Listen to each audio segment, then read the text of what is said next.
সাবেক প্রধানমন্ত্রী শেখ হাসিনাকে গ্রেফতারের জন্য ইন্টারপোলের মাধ্যমে রেড অ্যালার্ট জারি করার উদ্যোগ নিয়েছে অন্তর্বর্তী সরকার। মঙ্গলবার রাতে আইন, বিচার ও সংসদ বিষয়ক উপদেষ্টা আসিফ নজরুলের উদ্ধৃতি দিয়ে আইন মন্ত্রণালয় এক বিবৃতিতে এই তথ্য জানায়। এর আগে একই দিন সচিবালয়ে এক সংবাদ সম্মেলনে আইন উপদেষ্টা রেড অ্যালার্ট জারির বিষয়টি সাংবাদিকদের সাথে শেয়ার করেন।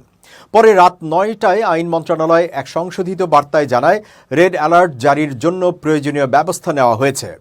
আইন উপদেষ্টা সাংবাদিকদের বলেন, আমরা যা কিছু করতে পারি তা করছি, আরও কিছু করার দরকার হলে আমরা পরিস্থিতি অনুযায়ী তা পর্যালোচনা করব।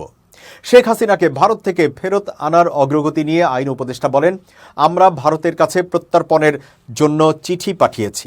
যদি ভারত শেখ হাসিনাকে প্রত্যর্পণ না করে তবে এটি বাংলাদেশের সঙ্গে ভারতের যে প্রত্যর্পণ চুক্তি রয়েছে তা স্পষ্টভাবে লঙ্ঘন হবে।